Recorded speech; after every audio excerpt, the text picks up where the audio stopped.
Lovely. I also haven't Ooh. cut them up in the best way because some of them, fine. the edges could go over. Okay. How did you get interested in architecture?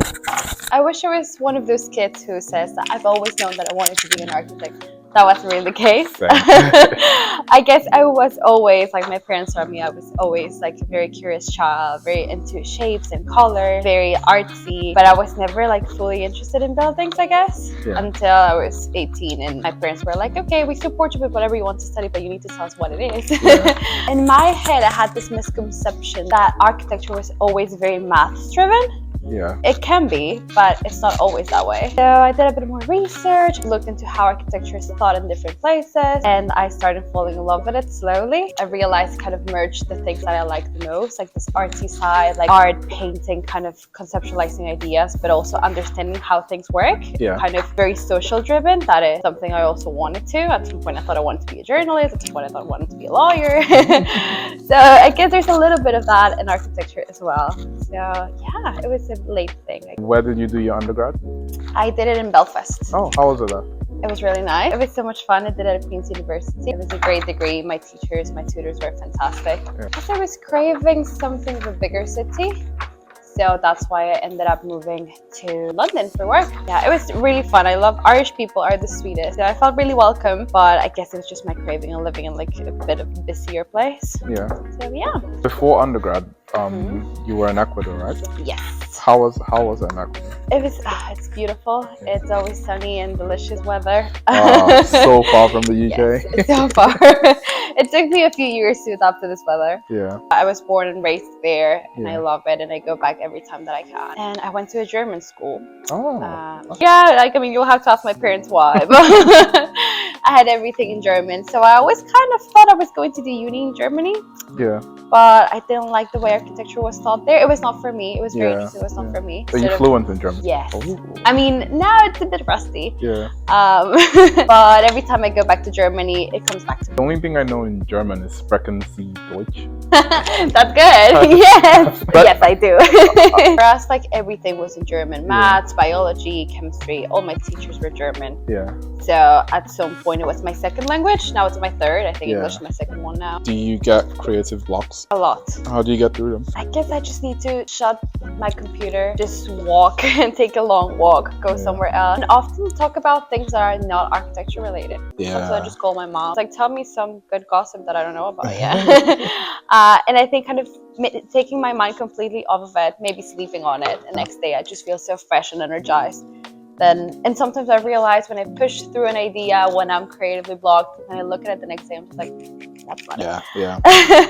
The amount of times I've had to go back to redo something just because I did it in the wrong mood. Exactly, because you just pushed yourself too hard and it was not really worth it. Sometimes I paint. That helps me a lot sometimes. Really scribbling on a piece of paper with some colors. And then trying to focus actively a lot on it to force myself to get my mind off it.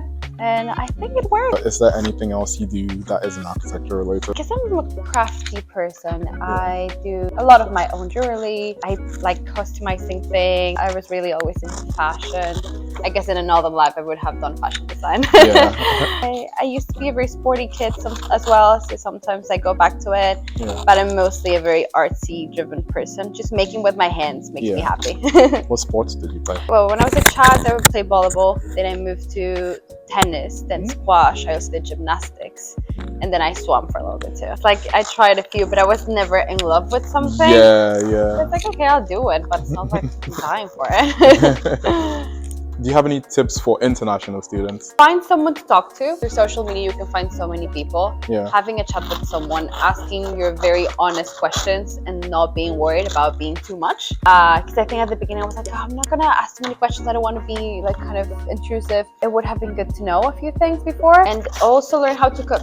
Basic things. Big one, yeah. Because even if you say whatever, I'm gonna buy things and I'm just gonna eat, you know, the Tesco meal deal prep, you're not going to. You're gonna miss having a home cooked meal. Yeah. It's good to know. Learn your basics about cleaning, do your laundry, all of that kind of stuff, and be good at it. That's gonna help a lot. And then also try to have someone who is kind of your anchoring point back home. Yeah. Maybe it's your family, maybe it's a friend. It always helps to have someone that you can talk to and feel like you're not missing out on your life. Yeah. Sometimes I guess moving abroad feels like you're leaving your past life behind. It definitely does. Yeah, and then you're missing out on things, and then there's birthdays and there's parties and there's people being born, and then you feel like you completely forgot about your past life. The amount of cousins I haven't met. Right? Me too. And then they're just born and then they're babies, but then when I see them, they're never gonna recognize me. They don't know who I am. And do you have any advice for architecture students? Maybe just question things a lot. I feel like when I just started architecture, I had this idea that architects they just know it all. They're just this fantastic people who know it all and this fancy big buildings.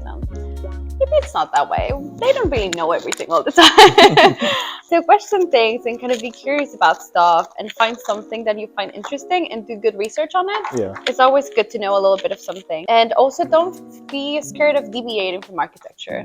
Like you can still have your own passions and other things in life.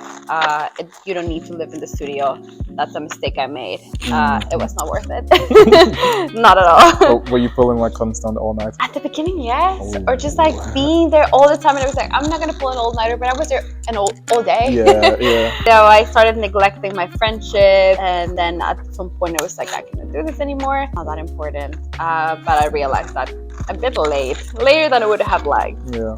So yeah, keep on going with the hopes that you already have. You don't have to leave them behind only because you chose a very demanding career. What's an unpopular opinion in architecture? Architects don't really know it all. You're sold this idea that the architect is kind of this maker that is so smart and kind of merges mathematics with like logics with art. It's not like that. People are also testing things as they go. Yeah. They don't always have the answers. So don't be scared of not being the architect that you're supposed to be. So yeah, I guess my popular opinion is that not all architects know everything, and that is the fun part. Yeah.